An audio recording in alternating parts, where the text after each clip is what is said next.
Lucundo, de Edward Lucas White.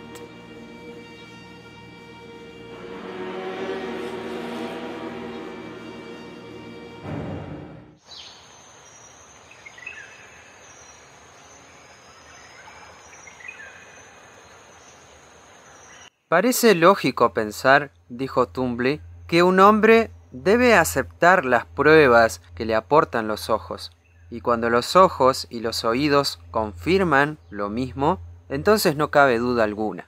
Debe creer tanto como lo que está viendo como lo que está escuchando. No siempre, replicó Singleton con voz suave. Todos los allí presentes se volvieron hacia Singleton. Tumbley estaba de pie en la alfombra junto a la chimenea y de espaldas a esta, con las piernas separadas y con su habitual aire de dominar la estancia. Singleton, como también era habitual, estaba en un rincón tan discreto y escondido como le era posible. Todos volvimos la cara hacia él con esa halagadora espontaneidad del silencio expectante que invita a hablar. Estaba pensando, dijo tras un breve intervalo, en algo que vi y escuché en África. Bueno, sí, había algo que nos había resultado imposible de sacarle a Singleton, algo concreto sobre sus viajes a África. Como el alpinista aquel de la historia, que solo podía decir que subió y bajó, la suma de las revelaciones de Singleton era que solo había ido a África y ya. Sus palabras atrajeron nuestra atención de inmediato. Tumbley se desvaneció de la alfombra frente a la chimenea, pero ninguno de nosotros recordaba cuándo se apartó de allí. La habitación se reajustó ahora con el centro de atención puesto en Singleton, y algunos, rápidamente y de forma furtiva, se encendieron unos puros. Singleton también se encendió un puro, pero se le apagó enseguida y no volvió a encenderlo. Nos encontrábamos en el gran bosque, en busca de pigmeos, claro. Van Rieten sostenía la teoría de que los enanos encontrados por Stanley y otros eran simplemente mezcla de negros normales y pigmeos verdaderos. Esperaba descubrir una raza de hombres de 90 centímetros de altura o incluso menos. No habíamos encontrado rastro alguno de la existencia de estos seres. Había muy pocos nativos. La caza escaseaba. No había ningún alimento a excepción de la caza y nos rodeaba el bosque más denso, húmedo y embarrado de todos. Nosotros éramos la única novedad en el territorio. Ningún nativo de lo que encontramos allí había visto nunca a un hombre blanco y la mayoría ni tan siquiera habían oído hablar de hombres blancos. De repente, una tarde llegó a nuestro campamento un inglés, bastante demacrado, por cierto. No habíamos oído hablar de él antes, pero él no solo había escuchado hablar de nosotros, sino que además había realizado una asombrosa marcha de 5 días para llegar a donde estábamos nosotros. Su guía y 2 porteadores estaban casi tan demacrados como el inglés. Aunque su ropa estaba hecha a pedazos y llevaba una barba de 5 días, se podía ver que normalmente iba más acicalado y aseado y que era de la clase de hombres que se afeitan a diario. Era de baja estatura, pero fibroso. Su rostro era la clase de rostro británico del que cualquier tipo de emoción ha sido borrada. Un extranjero bien podría pensar que tenía cara de pocos amigos o que no podía experimentar sentimiento alguno. Era el tipo de rostro que, si muestra algún tipo de expresión en alguna ocasión, principalmente sería la de determinación, de decoro, como si fuera un caballero o un rey, pero sin imponerse ni molestar a nadie. Su nombre era Edsham. Se presentó con modestia, comió con nosotros como si nos hubiera conocido desde siempre. Jamás habríamos sospechado que tan solo había ingerido 3 comidas en 5 días, y ligeras. Si nuestros porteadores no hubieran sido informados por los porteadores de él, jamás nos habríamos enterado. Tras encender la hoguera nos contó por qué había venido a nuestro encuentro. «Es que mi jefe está muy enfermo», dijo entre caladas de cigarrillo. «Acabará muriendo si sigue así. Pensé que tal vez...». Hablaba en voz baja, con un tono suave, apacible, pero pude ver gotitas de sudor que brotaban en el labio superior y por debajo de su grueso bigote, y se detectaba un atisbo de emociones reprimidas en su voz, una ansiedad velada en su mirada, un afán interior palpitante en su actitud que me conmovieron de inmediato. Van Rieten no era un hombre de sentimientos, y si se conmovió, desde luego no lo mostró. Pero lo escuchó, me sorprendió que lo hiciera. No era dado a perder el tiempo, pero esta vez escuchó las palabras tímidas y vacilantes de Echam, e incluso le hizo algunas preguntas. ¿Quién es su jefe? Stone, susurró Echam. El nombre nos dejó anonadados. ¿Ralph Stone?, exclamamos al unísono. Echam asintió. Durante unos cuantos minutos, Van Rieten y yo nos quedamos en silencio.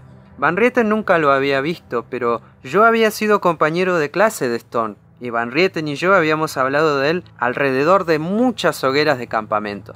Habíamos tenido noticias suyas hacia 2 años más o menos, al sur de Luevo, en el condado de Balunda. Había armado tal jaleo en su lucha teatrera contra un curandero Balunda que acabó con el curandero totalmente acabado y el sometimiento de su tribu ante Stone. Incluso llegaron a romper el silbato del curandero y entregaron a Stone los pedazos. Claramente una victoria, pero una victoria bastante deshonrosa. Había sido como el triunfo de Elías sobre el profeta Baal, aunque más real. Creíamos que Stone se encontraba muy lejos, si es que aún se encontraba en África, y de repente se apareció ante nosotros, probablemente adelantándose a nuestra misión. Al pronunciar Echam el nombre de Stone, regresó a nuestra mente su excitante trayectoria, sus fascinantes padres, la trágica muerte de estos, el brillante resultado en sus años de universidad, el deslumbramiento de sus millones, sus prometedores comienzos en su temprana madurez, su gran notoriedad tan cercana a la fama, su romántico casamiento en secreto con una autora de meteórica celebridad, cuya repentina y fructífera producción de ficción le había ganado un nombre a temprana edad y cuya belleza era también muy comentada.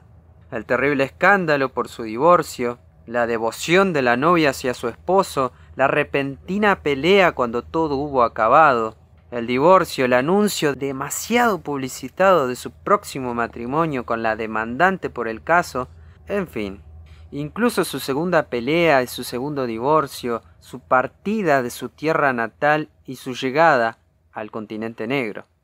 Vagas imágenes de todo esto me pasaron por la cabeza rápidamente, y creo que lo mismo le ocurrió a Van Rieten allí sentado en silencio. Y entonces preguntó, ¿y dónde está Werner?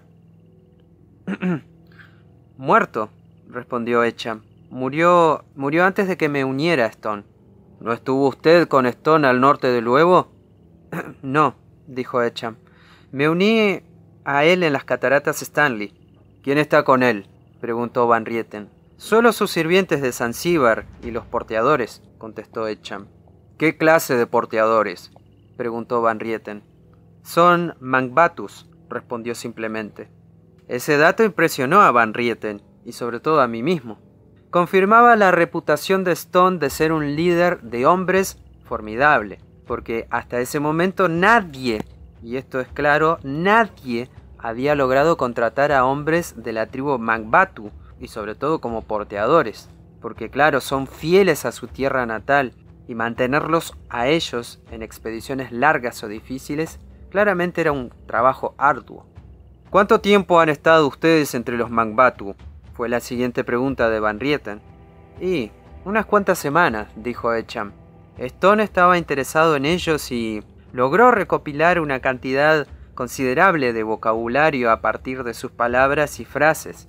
Stone tiene la teoría de que son descendientes de los Balunda y encontró muchas pruebas que lo confirmaron en sus hábitos y costumbres. ¿Y con qué subsisten?, preguntó Van Rieten. Principalmente de la caza, susurró Echam. ¿Y cuánto tiempo lleva Stone postrado?, preguntó a continuación Van Rieten. Y hace más de un mes. ¿Y usted ha estado cazando para el campamento?, exclamó Van Rieten. El rostro de Echam, a pesar de lo quemado y ajado que estaba, se ruborizó. Fallé algunos blancos fáciles, admitió con tristeza. No me he sentido del todo en forma. ¿Y qué le ocurre a su jefe entonces?, inquirió Van Rieten. Algo parecido al anthrax. Bueno, tendría que poder recuperarse de 1 o 2 forúnculos, afirmó Van Rieten. No son forúnculos, explicó Echam corrigiendo. Y no son 1 o 2, tiene docenas de ellos, en ocasiones 5 al mismo tiempo. Si hubiera sido anthrax estaría muerto hace tiempo, pero en algunos aspectos no parecen malignos, aunque en otros son incluso peores. ¿Qué quiere decir?, preguntó Van Rieten.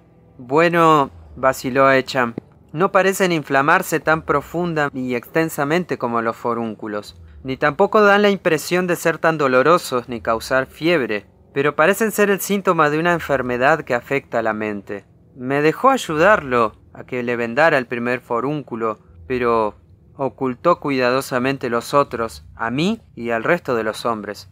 Se queda en la tienda cuando los hombres fuman y no me deja cambiarle los vendajes, ni siquiera estar con él.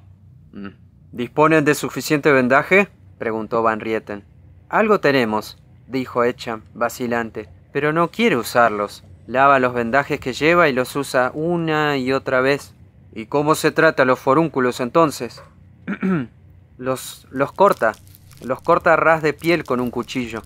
¿Qué está diciendo? Echam no respondió, solo lo miró a los ojos. Le pido disculpas, se apresuró a decir Van Rieten. Me asusté. No pueden ser forúnculos. Habría muerto hace mucho. Creo que ya le dije que no son forúnculos, dijo Echam. Pero entonces el hombre debe estar loco, exclamó Van Rieten.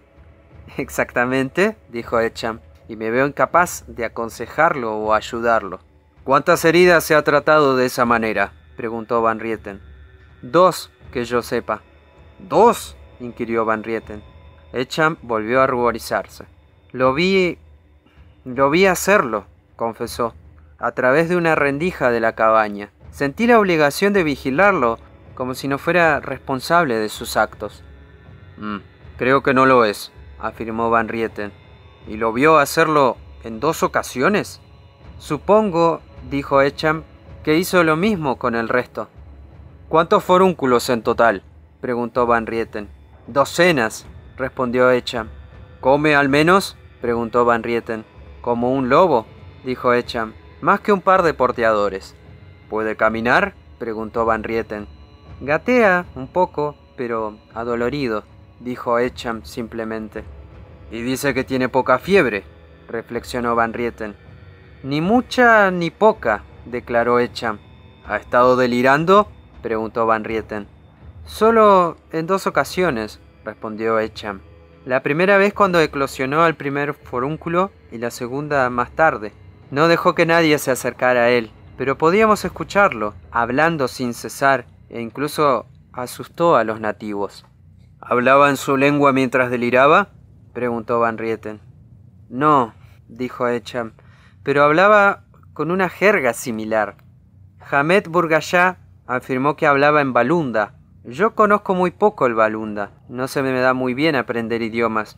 Stone aprendió más Mangbatu en una semana que lo que yo he aprendido en un año, pero me pareció oír palabras similares a las del Mangbatu. En todo caso, los porteadores Mangbatu se asustaron. ¿Se asustaron?, repitió Van Rieten, sorprendido. También los hombres de Zanzíbar, incluyendo a Hamed y yo mismo, todos nos asustamos, aunque claro, por un motivo diferente. Él hablaba con 2 voces distintas. ¿Con 2 voces?, reflexionó Van Rieten. Sí, confirmó Echam, más excitado de lo que había estado hasta el momento. Con 2 voces, como en una conversación. Una era la suya y la otra una voz quejumbrosa, suave y aguda como ninguna que yo haya escuchado. Me pareció entender, entre los sonidos que emitió la voz profunda, algo parecido a algunas palabras en Mangbatu, como Nedru, Metebaba y Nedo, que significa cabeza, hombro, muslo, y tal vez Kudra y Nekere, hablar y silbar, y entre los sonidos que emitía la voz aguda escuché matar, muerte y odiar. Hamed Burgash dijo que también oyó esas palabras. conocía el idioma Mangbatu mejor que yo. ¿Y entonces qué dijeron los porteadores?, preguntó Van Rieten. Decían, «Lucundo, Lucundo», contestó Echam. Yo ignoraba esa palabra. Hamed Burgash dijo que era la palabra Mangbatu para referirse a leopardo. No. En Mangbatu, Lucundo significa brujería, le corrigió Van Rieten. Y no me extraña que pensara en eso, dijo Echam. Escuchar esas dos voces bastaba para hacer creer a uno en cualquier cosa, incluso en brujería. ¿Una voz respondiendo a la otra?, preguntó Van Rieten sin mostrar ninguna sorpresa. El rostro de Echam palideció bajo su piel morena. No, a veces ambas al mismo tiempo. Al mismo tiempo, respondió con voz ronca. ¿Las dos al mismo tiempo? Es imposible. Así le sonó también a los hombres, dijo Echam, y no es todo. Hizo una pausa y nos miró con impotencia durante unos segundos. ¿Puede un hombre hablar y silbar al mismo tiempo?, preguntó. ¿A qué se refiere?, dijo Van Rieten. Podíamos escuchar a Stone hablando, su enorme y profundo pecho de barítono retumbaba, y durante todo ese tiempo oímos también un silbido agudo y estridente, el siseo más extraño que jamás hubiera escuchado. ¿Sabe?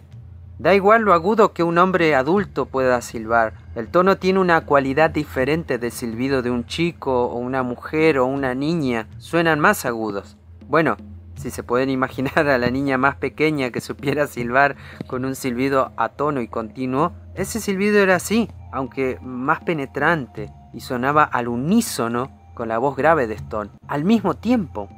¿Y usted no acudió a su ayuda?, exclamó Van Rieten. No es dado amenazar, aclaró Echam, pero nos había dicho, de una forma histérica, casi demente, y luego con calma y determinación, que si alguno de nosotros se acercaba a él cuando estaba en este trance, ese alguno moriría. Y no eran tanto sus palabras como sus gestos, era como un monarca ordenando tener privacidad en su lecho de muerte. Uno simplemente no puede desobedecer a eso. Comprendo, dijo Van Rieten. Está muy enfermo, repitió Echam, desvalido. Pensé que tal vez su absorbente afecto por Stone, su amor verdadero por él, se adivinaba tras esa fachada de formación convencional británica. La adoración por Stone era claramente su mayor pasión. Como muchos hombres competentes, Van Rieten poseía una vena de duro egoísmo, y ahora ésta salió a la superficie.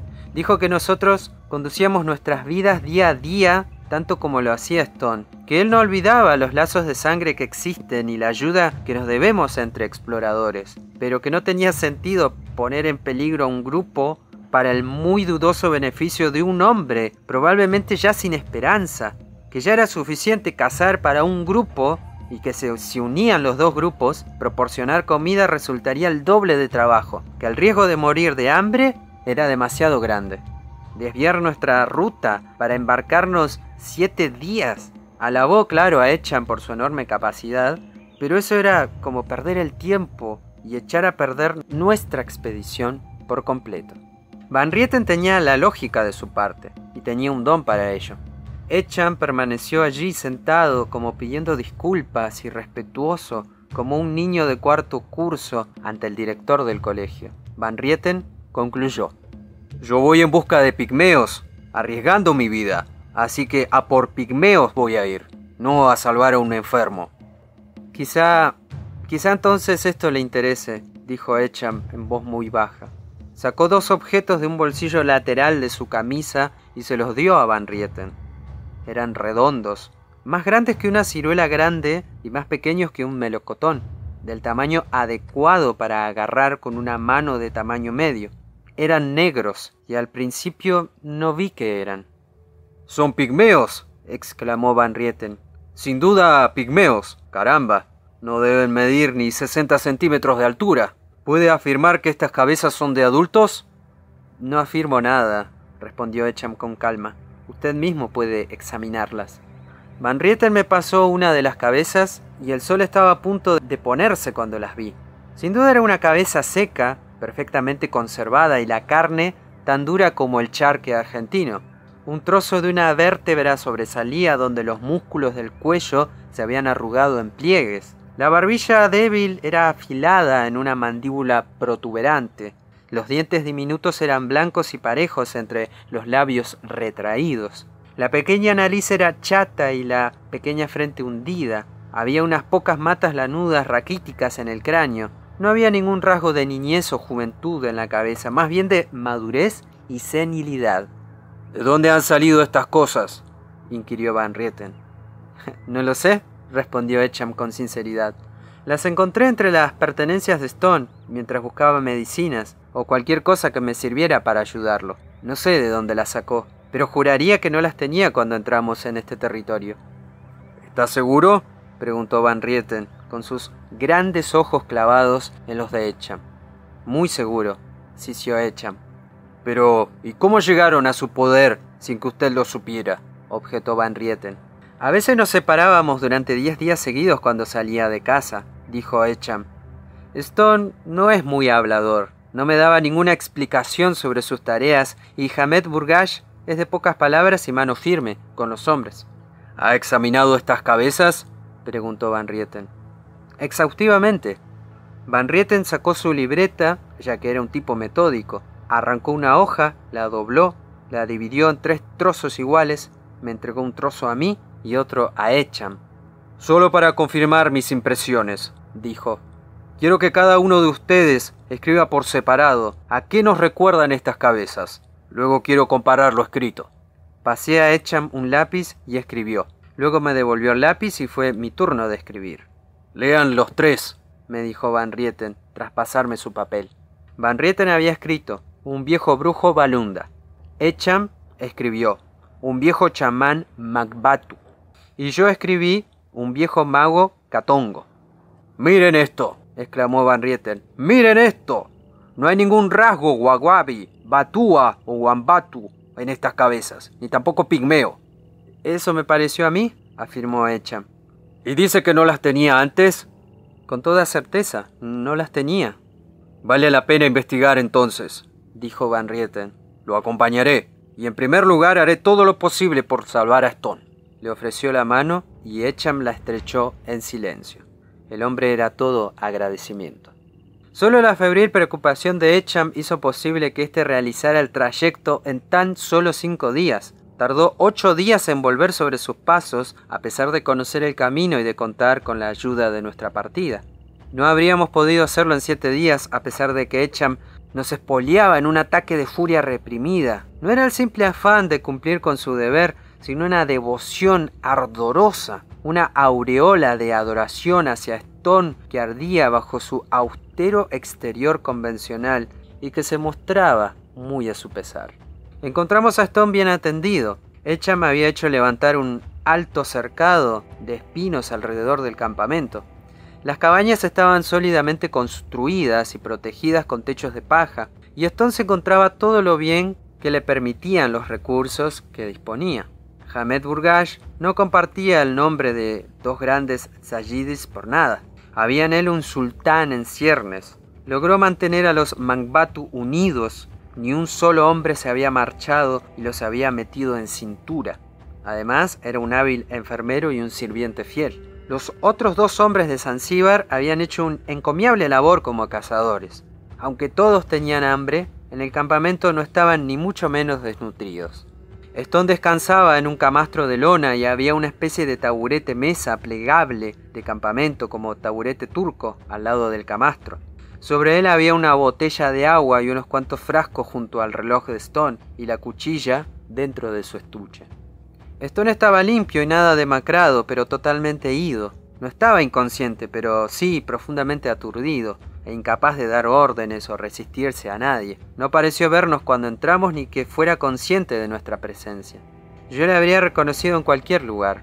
Por supuesto, su juvenil impronta y gracia habían desaparecido hacía tiempo, pero su cabeza era incluso más leonina, su cabello abundante, rubio y ondulado, la densa y rizada barba rubia que se había dejado crecer durante su enfermedad no lo había cambiado. Todavía era un hombre grande y de espaldas anchas, su mirada estaba apagada y tan solo murmuraba y balbuceaba, pero ninguna palabra.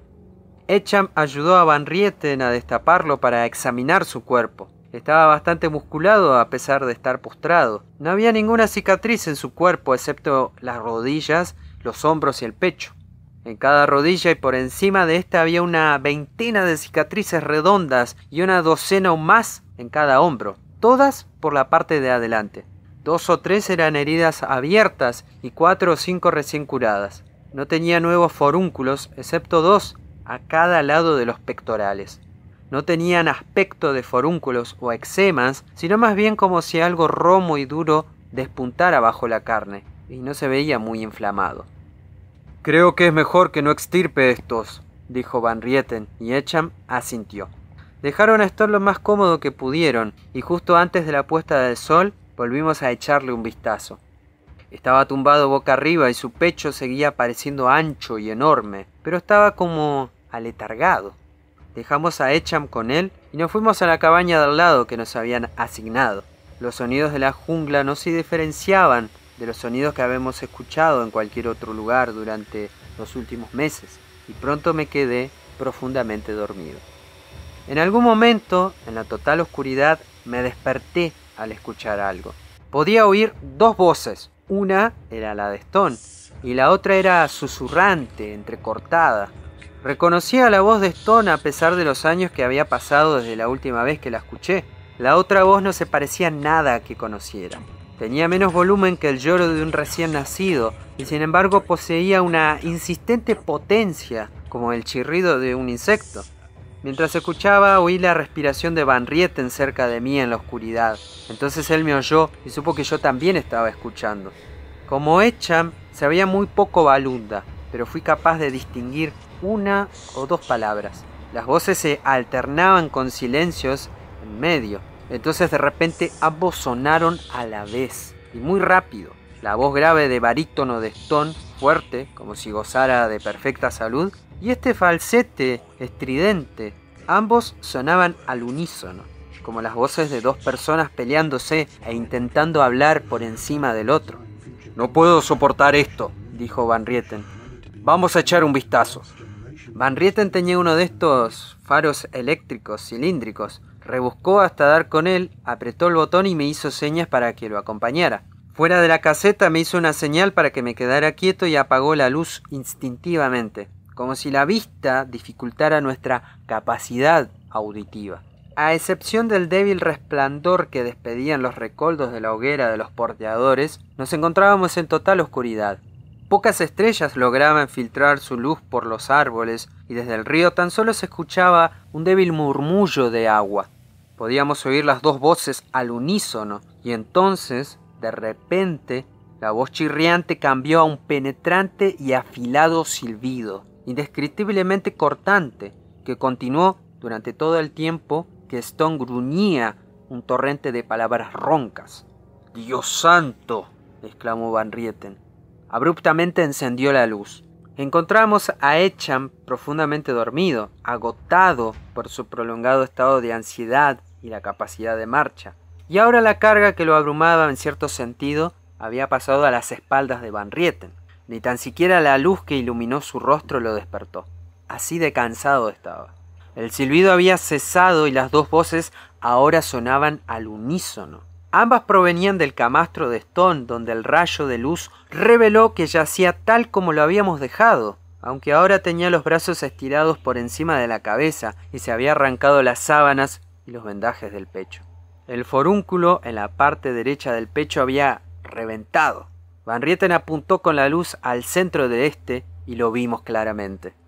De su carne, como una excrescencia, como un grano que acaba de reventar, sobresalía una cabeza idéntica a la que había llevado Echam.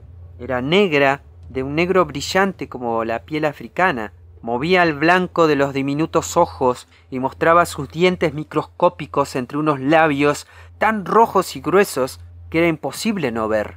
Tenía una mata rizada sobre el pequeño cráneo y se giraba con malevolencia de un lado hacia el otro, y parloteaba incesantemente con aquel inconcebible falsete. Stone balbuceaba entrecortadamente al mismo tiempo.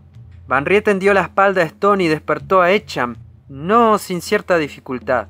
Tuvo que sacudirlo, de hecho, varias veces. Cuando estuvo despierto y vio todo aquello, Echam se quedó mirando y no pronunció ni una sola palabra. «¿Así que usted dice que le vio cortarse 2 forúnculos?», preguntó Van Rieten. Echam asintió, desesperado. «¿Sangró mucho?», preguntó Van Rieten. «Muy poco», respondió Echam. «Sujétele los brazos», dijo Van Rieten a Echam. Cogió la cuchilla de Stone y me pasó a mí la luz. Stone no mostraba ningún signo de ver la luz alguna o de saber que estábamos allí. Pero la pequeña cabeza lloriqueaba, chillaba y nos miraba como suplicando. El pulso de Van Rieten era firme y el corte de la cuchilla que realizó fue preciso y efectivo. Stone sangró sorprendentemente poco y Van Rieten vendó la herida como si fuera un simple arañazo. Stone dejó de hablar en el mismo instante en que la cabeza protuberante fue decapitada. Van Rieten hizo todo lo que podía para curar a Stone y a continuación me pidió de nuevo la luz. Tras desenfundar una pistola examinó el suelo junto al camastro y descargó la culata golpeando algo con toda su fuerza 2 veces. Regresamos a nuestra cabaña, pero dudo que Van Rieten hubiese podido dormir aunque sea un poco. Al día siguiente, cerca del mediodía, a plena luz del día, oímos las 2 veces otra vez desde la cabaña de Stone. Allí encontramos a Echam dormido mientras estaba a su cargo. El forúnculo de la parte izquierda del pecho había reventado y había crecido otra cabeza que maullaba, farfullaba, chillaba con ese maldito falsete. Echam se despertó y los 3 permanecimos observando, horrorizados, aquella escena. Stone insertaba roncas sílabas entre el tinteñante borboteo de la cháchara de aquel portento. Van Rieten dio un paso adelante, cogió de nuevo la cuchilla de Stone, se arrodilló junto al camastro y cortó otra vez la diminuta cabeza. Entonces de repente se escuchó una frase en inglés. «¿Quién es ese que tiene mi cuchilla?». Van Rieten dio un respingo hacia atrás y se puso en pie. Stone tenía ahora los ojos nítidos y brillantes y paseó la mirada por la cabaña. «El final», dijo. «Puedo ver el final. Me parece ver a Echam como si estuviera vivo, pero Singleton... Ah, Singleton. Los fantasmas de mi juventud han venido para verme marchar. Y usted, espectro desconocido con esa negra barba y mi cuchilla. ¡Atrás! ¡Atrás ustedes! ¡Atrás ustedes!». «No soy ningún fantasma, Stone», logré decirle por fin. «Estoy vivo. Al igual que Echam y Van Rieten, estamos aquí para ayudar». «¿Van Rieten?», exclamó. «¡Ja! Mi obra pasará a manos de un hombre mejor. Que la suerte le acompañe, Van Rieten». Van Rieten se acercó a él. «Procure no moverse ni un segundo, amigo mío», dijo intentando calmarlo.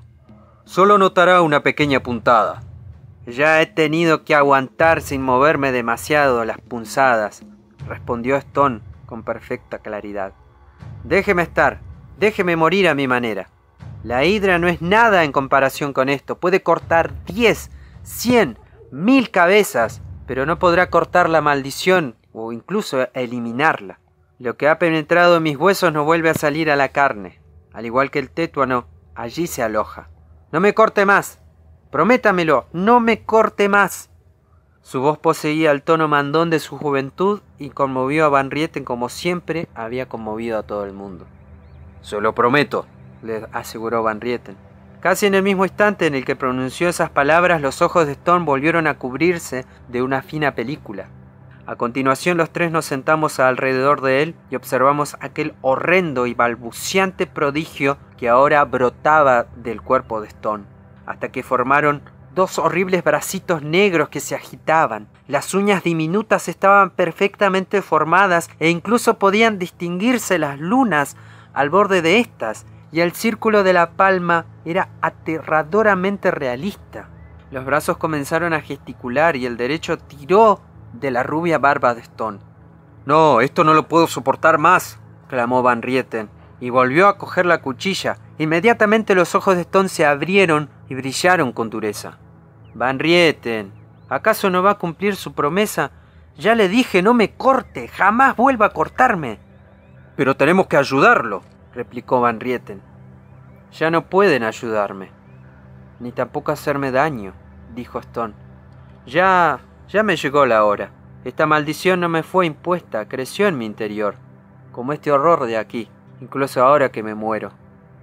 Cerró los ojos y los tres nos quedamos sin saber qué hacer mientras la cabeza adosada escupía frases con voz aguda.